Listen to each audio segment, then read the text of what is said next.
Minzel. Doon ka muna, doon ka muna. Upo ka muna doon. Saglit lang, isa. Yan ka lang ha. Wait lang ha. Very good. Ang bait ng aming aso. Ito pa si Zach.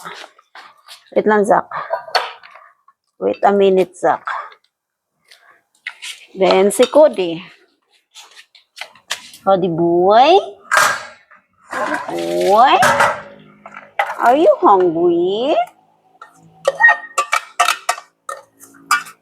Sasagutin ako ng mga alaga ko. Of course, what do you think? It's 11 o'clock. Hindi mo pa kami pinakain.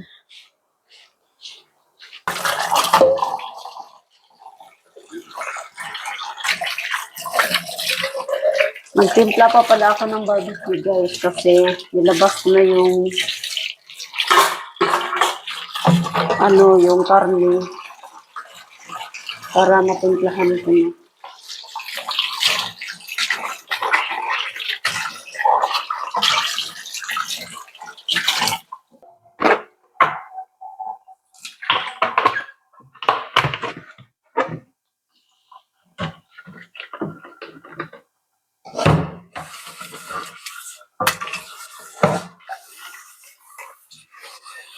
Kita nyo guys, yung panghugas ko sa sa kaldero para mabilis siya matanggal yung yung mga kanin na mahirap tanggalin.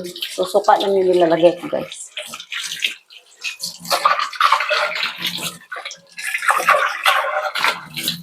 Walang kahirap-hirap tanggalin kapag kasuka yung ilalagay mo. Linis.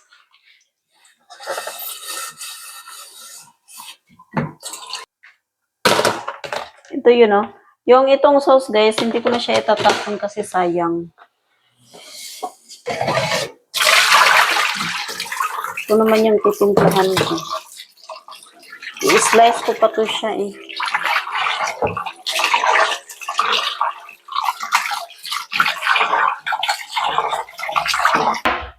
So, maligo muna ako, tapos mamaya ko to timplahan pagkatapos ko maligo. Patuluin ko muna. Tuyong-tuyo talaga siya kapag timplahan ko na. Tapos ito, i-slice ko pa to siya ng maliliit. Para maganda siya pag inaano siya sa barbecue stick. Timpla na ako nitong barbecue ko. Tapos, lagyan ko to ng konting tubig. Timpla ko na ngayon guys sa barbecue is itong ketchup. Kasi dati kasi ang tinitimpla ko is yung powder ba na nabibili mo na lang, na diretso mo na lang ititimpla. So ito, di ba ito naman talaga yung napanood ko to sa YouTube. Tsaka alam ko ito naman talaga yung timpla dati. Mga sa barbecue. So, ito na yung ginagawa ko. So, nung sinubukan ko naman to is, nagustuhan naman nila. So, tuloy-tuloy na yung ganito yung paggawa ko sa barbecue.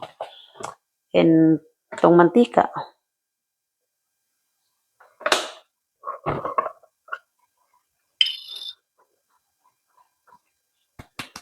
So, kaya lagi nang may lagi nang may ketchup dito dati. Yung ketchup lang dito, yung ibang brand ngayon. Ito, banana flavor to siya eh. Na ketchup. So, nagpapabili na ako nito lagi kasi para in case na barbecue ako, ito na yung gagamitin ko. Hindi lang ako maglalagay ng bawang ito kasi meron na to. Kompleto na siya. Dito ko siya ilalagay kasi may na siya. May luma na siyang barbecue. So, pagsamahin ko na lang. So, maluluto pa naman to is baka sa baka sa Sabado pa. So, timplahan ko na lang para at least na siya. Yung timplado na siya, hindi na ako mag-isip na magtimpla pa ng magtimpla. Kanina, yung tinimplahan ko namang pang barbecue din, naman yun siya, yung ribs siya. So, napadami nga yung gawa ko doon ng yung sauce. Pero ganun din, hindi ko din siya itatapon. Yung ginawa ko kanina doon sa ribs. Hindi ko rin itatapon yung sauce.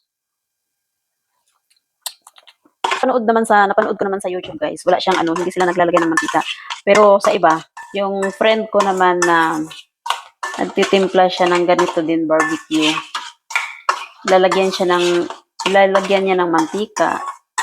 Kung ano yung ginagawa ko, diba? Yun din yung ginagawa niya. Kahit pa paano, hindi siya dry. Diba? Ang timpla talaga nito, guys. Matamis siya ba kumpara doon sa powder na binibili. Ubus ka talaga ng isang ganito na ketchup sa pag nagtitimpla ka. Tapos saka ko siya ilagay dito. Diba? At least yung sauce, hindi siya natatapon. Diba? Tapos ilagay ko na siya sa freezer para matulog na ako. Tingnan nyo naman kung gaano siya kaganda. Ang ganda yung kulay niya, guys, pag ito yung timplado niya. Alam niyo sa iba, kapag alam mo, anong timpla mo niyan? Ayaw nila sabihin kung ano yung tinitimpla nila. Kasi ayaw nilang magaya. So, ang gawin mo na lang, manood ka na lang sa YouTube. May idea ka na kung paano pagtimpla ng mga barbecue.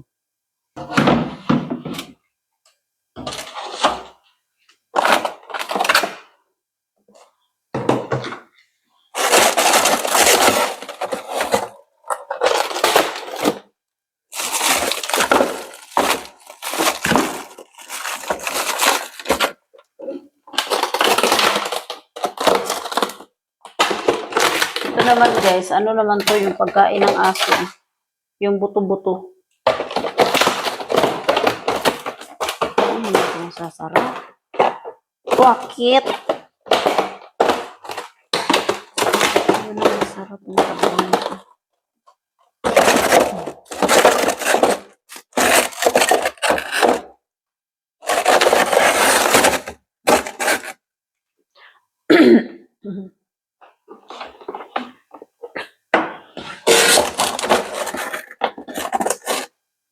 Yan, para pag nagluto ako sa Sabado, palambutin ko na lang, diretso na ako magtutusok. Tapos ito naman yung ginawa ko kanina. Ito naman is yung ribs naman to. Yan. Diba? Malambot pa nga siya. Oh, yung sauce niya malambot. Maano pa. Lambot. So, ano naman to siya, guys? Ribs. So, sa pang ano ko naman to, hindi ko alam kung kailan ko tulutuin. Baka next week na. So, malabang itong barbecue. Sa Sabado to gusto nilang kainin.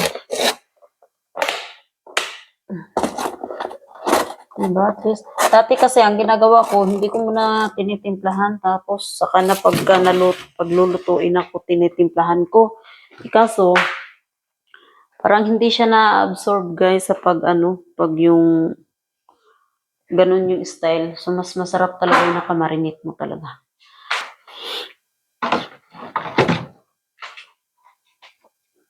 Ay.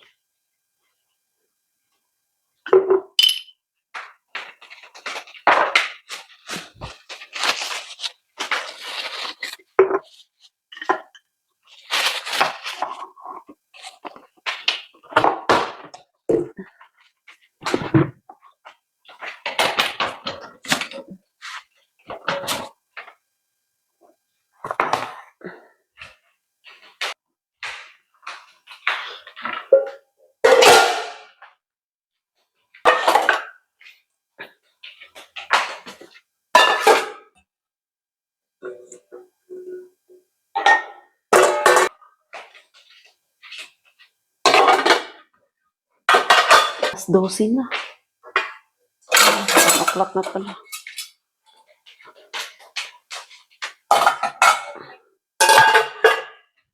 AM na.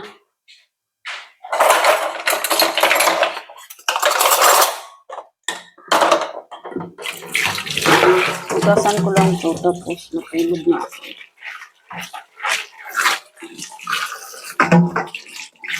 Yung buho ko pa, tutuyuin ko muna itong buho ko. Para, kasi mag-edit pa pala ako ng video ko para may i-upload naman ako.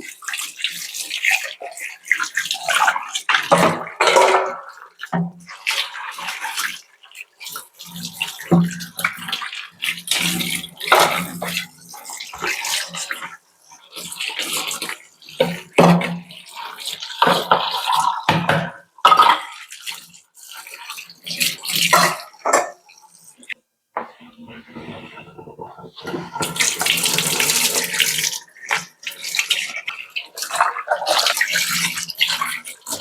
guys, good morning. Kain po tayo. Meron ako ditong ano dito guys. Breakfast. Meron ako ditong pansit.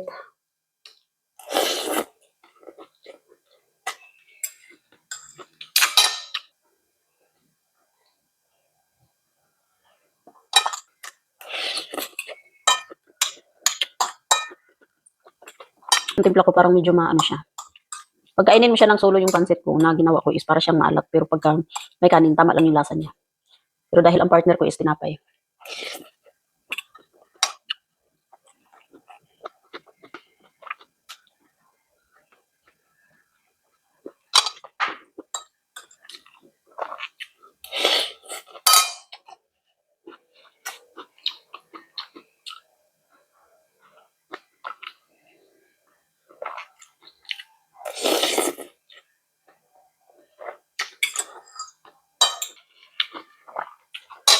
Tapos yung pansit ko guys, meron siyang, ano, nung niluto ko, meron siyang,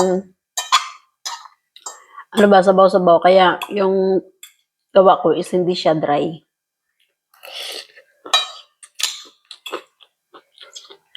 May sabaw-sabaw siya kunti.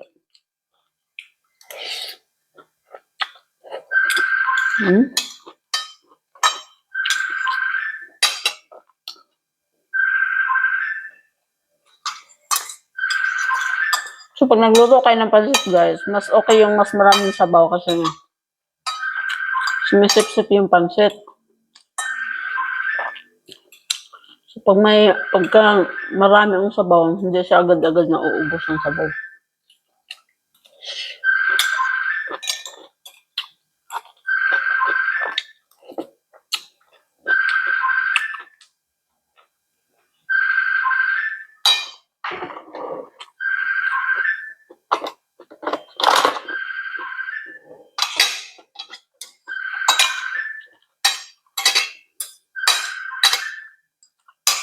Naglaba ako ngayon, ang dami kong labahan. Parang linggo-linggo na yata akong marami akong labahan eh.